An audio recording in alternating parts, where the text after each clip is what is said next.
Okay, before I get into what I want to talk about, I want to be clear about what I'm not talking about. I'm not saying don't trust your vet. I'm saying don't blindly trust your vet. I'm saying find a vet that will answer your questions, that will hear you out, and that will do what is best for your pet. If your pet is sick, you have to take it to the vet. You cannot self medicate, you cannot self diagnose. You have to take it to a vet. Okay, I want to be very clear about that so people don't misconstrue that. Okay, and this is just an anecdote to illustrate why it is important to ask questions and to be firm and to advocate for your pet and to ensure that you have a good vet that will actually listen to you and not just take your money. Okay, so a few days ago I received a voice message from my friend Tony. She was very distraught. She was at a vet, the third vet in a few months. She had already spent $5,000 at the other vets and now another $2,000 at this vet. And her cat was literally dying in front of her, just wasting away, hadn't eaten in over a week. And it's been going on since November. It's now May. And she was just so frustrated because nobody could figure out what was wrong with her cat, right? So I asked her what the symptoms were, and when she told me the symptoms, I immediately thought, oh, that sounds like FIP, based on just my experience, right? So I typed the symptoms into ChatGPT. ChatGPT came back with 3 options. Top one was FIP. So I texted the symptoms to my vet, and while my vet obviously can't make a diagnosis from afar like that, she said that based on the symptoms that has been told, she would rule out or confirm FIP before doing any other testing. Okay, so I told Tony, I said, hey, have they ruled out FIP? I didn't say it's FIP. I said, have they ruled it out? And she said, oh, I don't know. So she asked because she was still at that vet.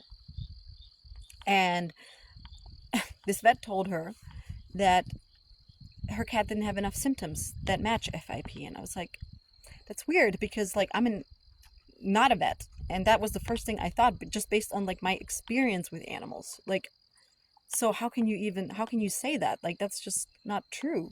Like, obviously she does.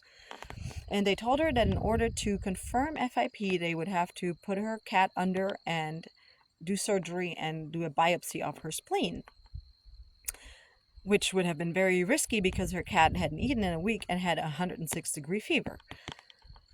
And I was like, well, no, okay, I mean, yes, that is correct, but that's one way to diagnose it, but have they done this blood test that is a marker?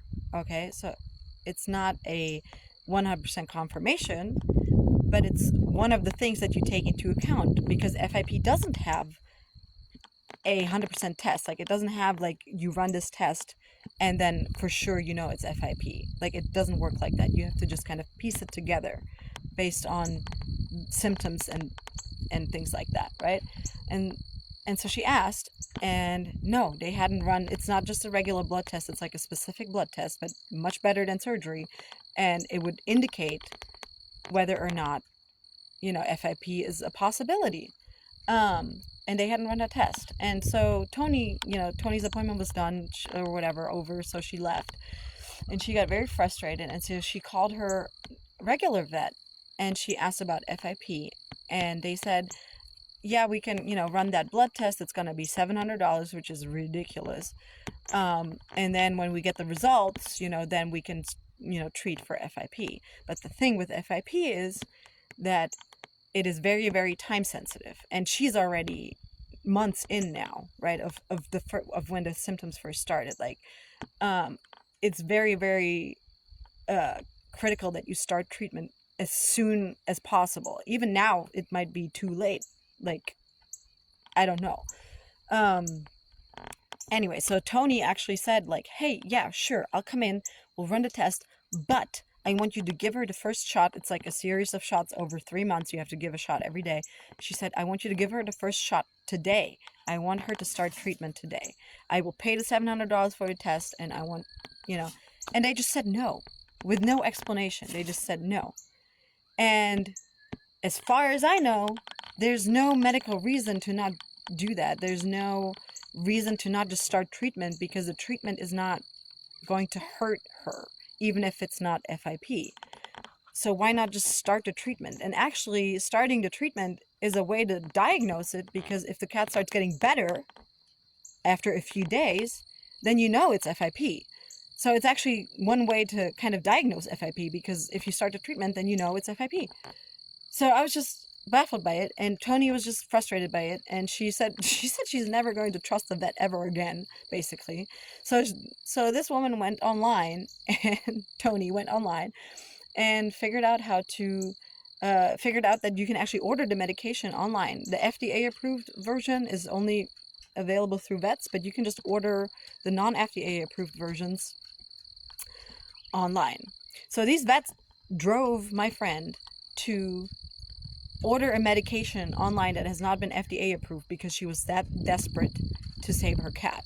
If they had just given her the meds through them, like she was trying, she was paying thousands, she was trying to do the right thing, she was just trying to save her cat, okay? And that is just so frustrating to me, because her trust in vets is just completely eroded now. And guess what? She started the treatment 2 days ago. The cat got her third shot today, and today she ate for the first time in like 9 days, and she's getting better, which is proof that it actually was FIP. So when I say don't self-diagnose and don't self-medicate, I do mean that. I don't think people should just go online and buy things online and just guess at things, right?